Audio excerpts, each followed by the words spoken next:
आष्टी विधानसभा निवडणूक रणधुमाळीला आता वेग आला असून प्रचाराची रणधुमाळी वेगाने सुरू आहे. आज मराठीच्या विचारतोय अविशांत या कार्यक्रमामध्ये आपलं स्वागत. नमस्कार, मी अविशांत कुमकर. आपल्यासोबत प्रदीप चव्हाण आहेत, ज्यांनी आताच या आमदारकीच्या निवडणुकीमध्ये पहिल्यांदा ते निवडणूक लढवत आहेत. नमस्कार, आज मराठीच्या खास एपिसोडमध्ये तुमचं स्वागत. काय तुमचा परिचय, काय सांगा? मी ॲडव्होकेट प्रदीप नामदेव चव्हाण आहे. माझे वडील कैलासवासी नामदेव दगडू चव्हाण हे पॅरामिलिटरी कमांडो होते मराठा लाईट इन्फंट्रीमध्ये. त्याच्यामुळं ते सर्व्हिसमध्ये असल्यामुळं, सैन्यात असल्यामुळं माझं जन्म आणि शिक्षण पुणे येथील NDA खडकवासला येथे झालेलं आहे.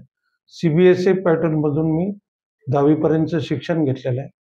त्यानंतर 12वी विज्ञान शाखेत प्रवेश घेतल्यानंतर मी 87% गुण मिळवून B फार्मसीला ॲडमिशन घेतलं होतं. त्यानंतर भारताच्या टॉप 10 कॉलेजपैकी एक असलेल्या ILS लॉ कॉलेजमधून प्रथम श्रेणीतून लॉची पदवी प्राप्त केलेली आहे.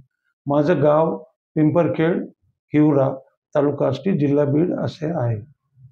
तुमच्या मिसेस DYSP आहेत मुंबई इथे. त्यांचे आणि तुमचा म्हणजे कसा विवाह झाला? प्रेमविवाह आहे की कशा पद्धतीने?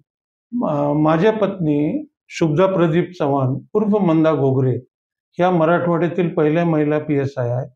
आज त्या DYSP पदावर कार्यरत आहेत मुंबईत. माझं आणि त्यांचं अरेंज मॅरेज आहे. अरेंज मॅरेज असून सुद्धा एक समाजाला कुठेतरी चांगली दिशा दाखवावी आपण, म्हणून मी ते लग्न सुद्धा रजिस्टर पद्धतीने केलेलं आहे आणि त्याच्यातून एक समाजाने कुठेतरी बोध घ्यावा. आज आपण ऐकतो की अनेक लोक साखरपुड्यात लग्न करतात आणि त्याची भरपूर प्रसिद्धी देते. हा प्रकार मी समाजाला दिशा देण्यासाठी 30 वर्षापूर्वीच केलेला आहे. माझ्या पत्नी पोलीस खात्यात असल्यामुळे आणि मी वकिली क्षेत्रात असल्यामुळे आमच्या दोघांचा आपल्या तालुक्यातील किंवा मतदारसंघातील जनतेला आम्ही जिथं त्यांना गरज भासते अर्ध्या रात्रीची सुद्धा आम्ही त्यांना नेहमी मदत करीत असतो. तुम्ही सामाजिक क्षेत्रामध्ये काम करताय, तुमच्या मिसेस पोलीस खात्यामध्ये आहेत, परंतु राजकारणात कशामुळे तुम्हाला हे वाटलं, काय कारण? राजकारणाचा विषय असा आहे की मी कॉलेज जीवनामध्ये जेव्हा मी नगरला कॉलेजला असताना मी विद्यार्थी संघटनेचा जिल्हा उपाध्यक्ष होतो आणि तिथं ग्रामीण तरुण मुलांची, विद्यार्थ्यांची खूप गैरसोय व्हायची. तर त्यांचे अनेक प्रश्न मी सोडवलेले आहेत आणि त्या टायमाला कॉलेजच्या आपल्या ज्या निवडणुका असतात विद्यापीठाच्या, त्या निवडणुकामध्ये भाग घेतलेला आहे. त्यानंतर मी आष्टी तालुक्यात आल्यानंतर आष्टी तालुका ग्रामीण युवक संघटना अशी माझे एक मित्र कैलासवासी विठ्ठल जगताप यांच्या सोबतीने 30 ते 35 गावात आष्टी तालुका ग्रामीण युवक संघटना याच्या शाखा ओपन केल्या होत्या आणि त्या दरम्यान आम्ही विविध आंदोलन केले होते आणि लोकांमध्ये सामाजिक कार्य करीत होतो. महाविद्यालयीन जीवनापासूनच तुम्हाला राजकारणाची आवड आहे. हे करत असताना तुम्ही मध्यंतरी शिवसेनेचे उपजिल्हा प्रमुख म्हणून देखील काम केलं. कशा पद्धतीने त्या काळात काम केलं, काय सांगा? शिवसेनेचे उपजिल्हा प्रमुख म्हणून मी कार्य केलेलं आहे. त्यापूर्वी कडा सहकारी साखर कारखान्यामध्ये आपला जो भ्रष्टाचार चालू होता किंवा जे आपल्या ऊस उत्पादकांवर अन्याय होत होता, तो अन्याय दूर करण्यासाठी 2 वर्ष मी सलग आंदोलन केले. आपल्या तालुक्यातला जो ऊस जो श्रीरामपूरला गेला होता, आपल्या कारखान्याची जी गाळप क्षमता होती ती कमी होती आणि म्हणून आपला ऊस जादा झाला होता. नवीन कारखाना झाल्यामुळं तो ऊस आपला श्रीरामपूरला पाठवला होता. तिथं श्रीरामपूर कारखान्याला पाठवल्यानंतर त्या टायमाला 250 रुपये प्रति टन भाव होता आणि आपल्या तालुक्यातला जो ऊस गेला होता त्यांना 200 रुपये दिले होते आणि तिथले जे स्थानिक ऊस उत्पादक होते त्यांना 250 दिले होते. त्यांनी हा अन्याय केला होता. मी अगदी 2500च्या आत असताना हे आंदोलन केलेलं आहे आणि लोकांना न्याय मिळवून दिला. जो 50 रुपयाचा फरक होतो तो आपल्या सर्व उत्पादकांना मिळाला आणि मी त्याच टायमाला आपल्या शेतकरी बांधवांचा लाखो रुपयाचा फायदा करून दिलेला आहे. आपण जसं म्हणालात की मी शिवसेना उपजिल्हा प्रमुख म्हणून काम केलं. शिवसेना उपजिल्हा प्रमुख म्हणून काम करत असताना आपण पाहिलंय की आपल्या शेतकरी बांधवांची कडा मार्केट कमिटीमध्ये खूप पिळवणूक होत होती. अक्षरशः व्यापारी, आडती, दलाल हे सगळे लोक एकत्रित येऊन शेतकऱ्यांना लुटत होते. परंतु मी शिवसेनेचा उपजिल्हा प्रमुख असताना तिथं मी मोर्चा काढला होता. ते मोर्चा काढल्यानंतर अनेक तिथं लोकांना त्याचा लाभ झाला. मी मोर्चा काढण्या अगोदर कधी कुणी मार्केट कमिटीवर मोर्चा काढला नव्हता आणि माझ्या नंतरही आज तागायत कोणी तिथं मोर्चा काढलेला नाही.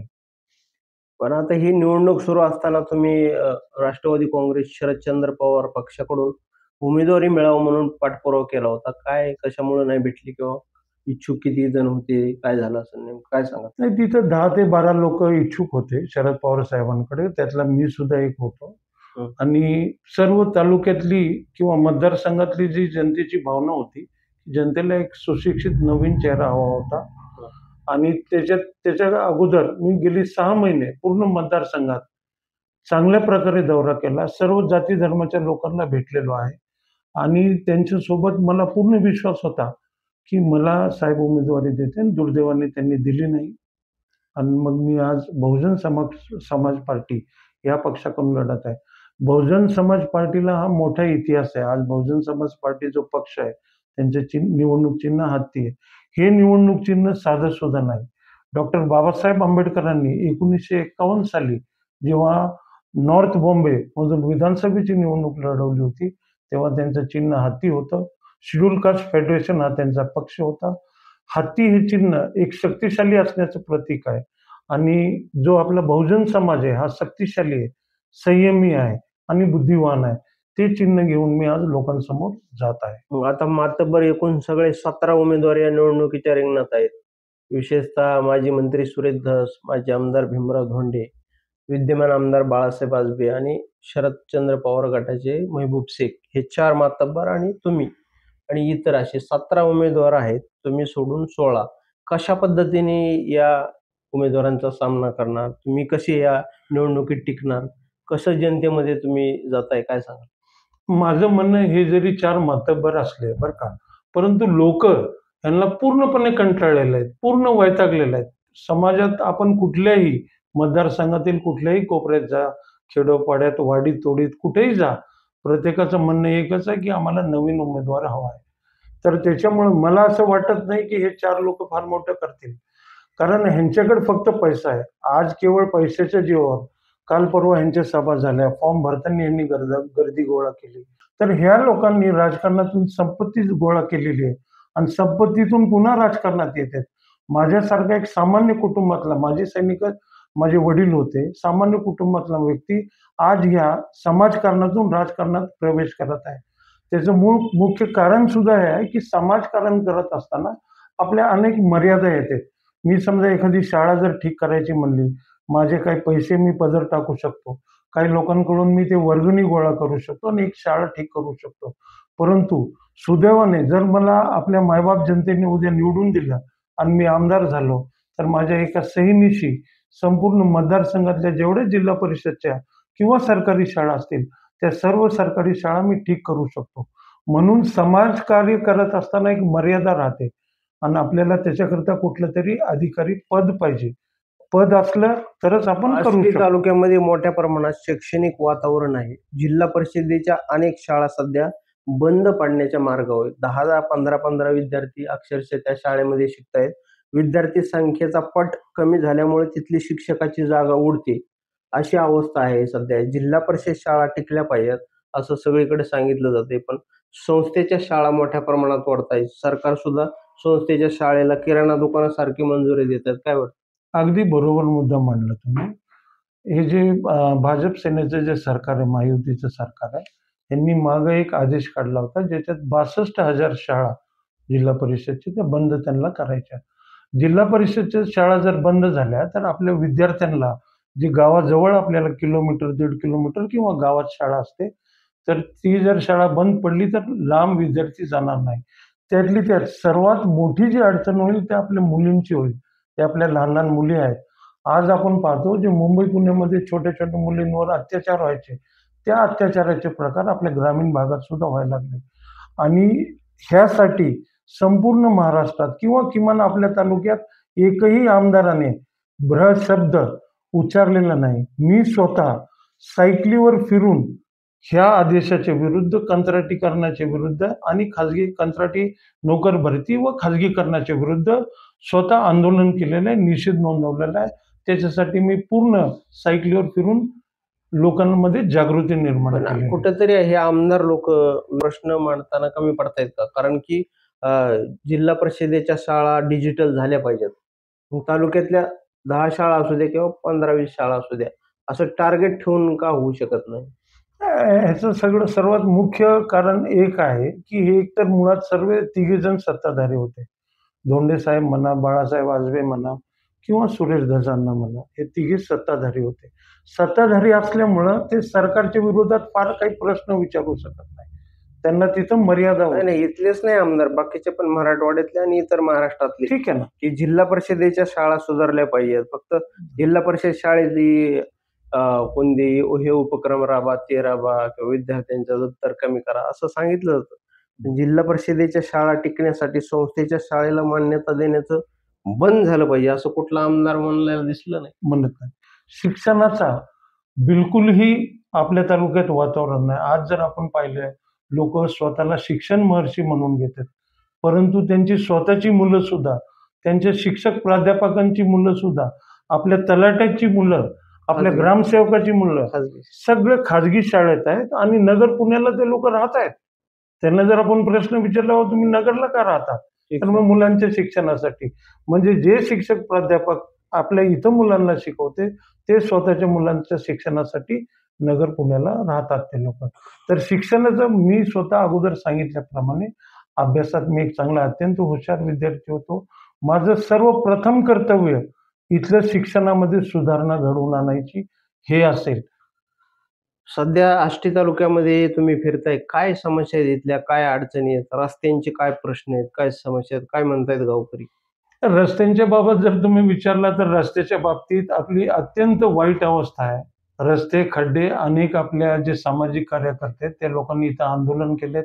खड्ड्यामध्ये गुलाबाचं फूल किंवा झाड लावून आंदोलन केलंय. तर ह्या रस्त्यांच्या बाबतीत आपण पाहिलं, तर हे फक्त बिलो उचलायचं काम करतात. एकच रस्ता तो परत-परत दाखवतात. जे रस्त्यांमध्ये हे लोकं खर्च करतात, त्याचं जर टोटल बजेट काढला, तर त्या बजेटमध्ये तिथं सिमेंटी रस्ते झाले असते. गेल्या 5 वर्षात म्हणा किंवा 10 वर्षात म्हणा, जर मुख्यमंत्री महोदयांनी एक श्वेतपत्रिका काढली, व्हाईट पेपर काढला, की आष्टी, पाटोदा, शिरूर या मतदारसंघात त्यांनी किती निधी दिला, तर लोकांना कळेल, की बा नेमके रस्ते किती रुपयात झाले आणि इतर जो खर्च आहे, तो इंजिनिअरच्या घशात गेला का गुत्तेदाराच्या घशात गेला किंवा एखाद्या नेत्याच्या घरात गेला, हे चांगल्या प्रकारे आपल्याला कळेल. तर रस्त्यांची अत्यंत खूप वाईट अवस्था आहे आपल्या तालुक्यात. आष्टी तालुक्यातले मोठ्या प्रमाणात कलाकार आहेत. इथले राज्य नाट्य स्पर्धेला अनेक कलाकारांनी प्रथम क्रमांक मिळवला. इथले 1-2 कलाकार चित्रपटात पण काम करतायत. परंतु इथे सुविधा त्या कलाकारांना मिळत नाही. त्यामुळे ही कला क्षेत्र कमी पडायला लागले. काय वाटतं नाही, तुम्हाला? आपण बरोबर म्हणालात, की आष्टी तालुका आहे, हे संपूर्ण मराठवाड्यात एक कलाकारांचा तालुका म्हणून ओळखला जातो. आपल्या इथं विश्वकर्मा बंधू आहेत. त्यांनी एक चित्रपटात क्षेत्रात चांगलं नाव कमावलेलं आहे. गौतम निकाळजे. गौतम निकाळजे आहेत, संजय नवगिरे आहेत. हं. त्यांनी दिग्दर्शक म्हणून एक चांगले पुरस्कार सुद्धा राज्य पातळीवर आणि राष्ट्रीय पातळीवर मिळवले. परंतु आपल्या इथं जे कलाकार आहेत, त्यांच्या कलेला वाव देण्यासाठी आपल्या इथं नाट्यगृह नाही.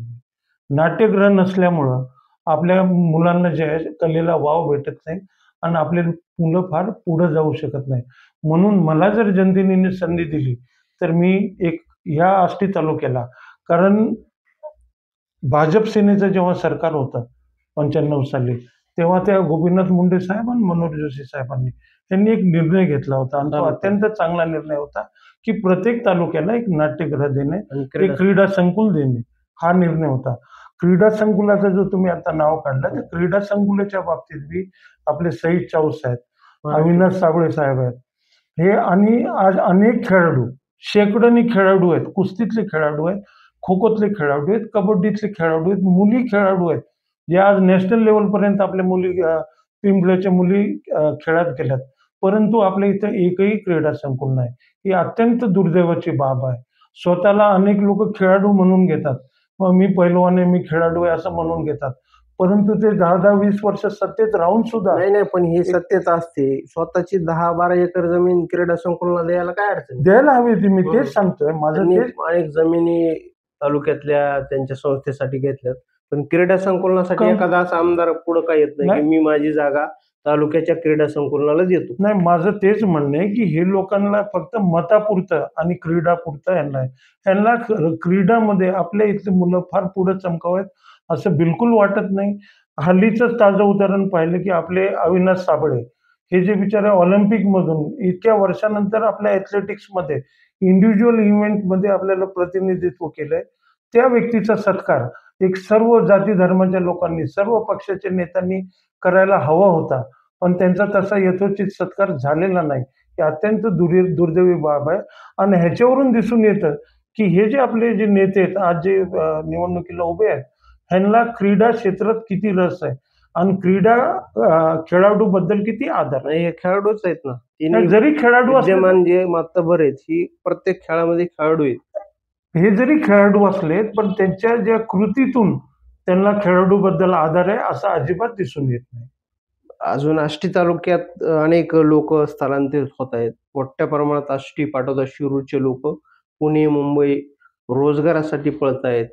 मुंबईमध्ये जर तुम्ही गेलं तर त्या जे उड्डाण पूल आहे त्याच्या खाली सगळे जिथं जागा भेटेल तिथं राहत आहेत. मराठवाड्याच्या काळेवाडी बरोबर. परिसरामध्ये सगळे आपल्या तालुक्यातलेच लोक आहेत.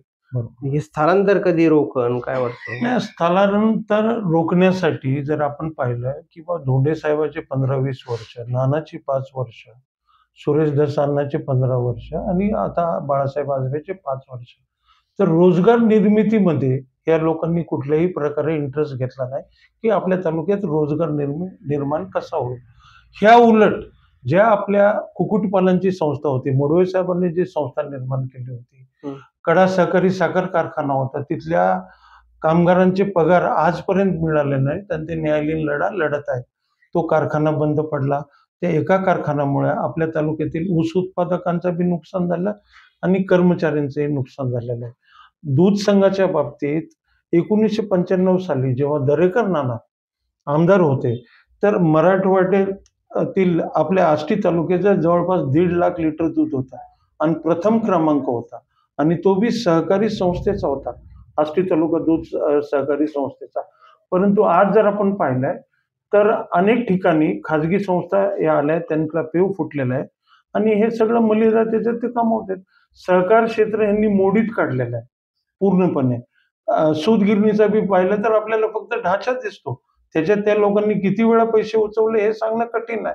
पण जर ती सूतगिरणी झाली असती तर कदाचित आपल्या इथल्या शेतकऱ्यांचा कापसाचा प्रश्न मिटला असता आणि काही लोकांना रोजगार मिळाला असता. त्याचसोबत जे इथं आपल्या इथं MIDC आहे, MIDC जरी असली पण तिथं बाहेरचे मोठे कारखाने येत नाहीत. त्याचं मुख्य कारण आपल्या इथं रस्ता, वीज आणि पाणी तिन्ही गोष्टी हे उपलब्ध करू शकत नाही. पण दुर्दैवाने मला एक सांगावं वाटतं की माझी सासरवाडी कडा आहे. कड्यात 30 वर्ष झाले मला लग्न होऊन, पण गेली 30 वर्षात एकदाही मला अंघोळीला पाणी हौदात मिळालेलं नाही. सर्व लोक प्यायसाठी आणि अंघोळ पाण्यासाठी सुद्धा विकत पाणी घेते. ती दुर्दैवाची बाब आहे. आता तुम्ही मतदारामध्ये जातायत, कुठली भूमिका घेऊन जातायत? तुमची काय मतदारसंघाविषयी विषय भविष्यातल्या योजना तुमच्या मनामध्ये काय सांगाल? लोकांसमोर जेव्हा मी जातोय तर मी त्यांना प्रथम हे सांगतोय की मी कॉलेज जीवनापासून सामाजिक कार्यात आहे. शेतकऱ्यांच्या बाबतीत मी दुधाचं फार मोठं आंदोलन केलं मागच्या वर्षी. ते आंदोलन केल्यानंतर महाराष्ट्र शासनाने केवळ माझ्यामुळेच नव्हे परंतु पश्चिम महाराष्ट्रातली ते जे आंदोलन होत होती त्याचा परिणाम असा झाला की महाराष्ट्र शासनाने 5 रुपये अनुदान जाहीर केलं होतं. आता सुद्धा त्यांनी 35 रुपये देण्याचे कबूल केले. परंतु मी शेतकऱ्यांना आणि मतदारांना ठासून सांगतोय की जर त्यांनी मला निवडून दिलं तर शेतकऱ्यांना 35 रुपये हमी भाव मिळवून देईन. जे आज आपण कृषी अवजारं, औषधं, फवारणी जे आपण करतोय त्या अवजारांवर 12%, 18%, 28% जी GST, ती GST मुक्त करण्यासाठी मी प्रयत्न करणार आहे. असे सगळे विविध प्रश्न घेऊन जात असल्यामुळं, शेतकऱ्यांशी निगडीत प्रश्न नेहमी घेऊन जात असल्यामुळं मला अत्यंत चांगला प्रतिसाद भेटतोय आणि मला विजयाची पूर्ण खात्री आहे. शेवटी या मुलाखतीच्या काय सांगा? नाही, मी मुलाखतीच्या शेवटी एकच सांगू इच्छितो की मी एक उच्च शिक्षित आहे, सर्व शेतकऱ्यांचे प्रश्न जाण असणारा व्यक्ती आहे, सुसंस्कृत आहे, चारित्र्य संपन्न आहे मला एक नवीन चेहरा म्हणून जे इतके दिवस आपल्या तालुक्यातील मतदारसंघातील लोकांची इच्छा होती की एक त्यांना नवीन चेहरा हवा, तर ते नवीन चेहरा म्हणून मी त्यांच्या समोर आहे. त्यांनी मला निवडून द्यावं. येत्या 20 तारखेला मी बहुजन समाज पार्टी पक्षाचा उमेदवार आहे. येत्या 20 तारखेला त्यांनी हाती चिन्हावरील बटन दाबून मला प्रचंड मताने विजयी करावं, ही मी त्या सर्वांना नम्र विनंती करतो. हे होते प्रदीप चव्हाण, ॲडव्होकेट प्रदीप चव्हाण. हे बहुजन समाज पक्षाकडून या आष्टी मतदारसंघामध्ये निवडणुकीला सामोरे जात आहेत. एकदा मला संधी द्या, मतदारसंघाचा बदल घडून दाखील, असं त्यांनी या मुलाखतीमध्ये सांगितले. अविशांत कुमकर, आज मराठी न्यूज, आष्टी, जिल्हा बीड.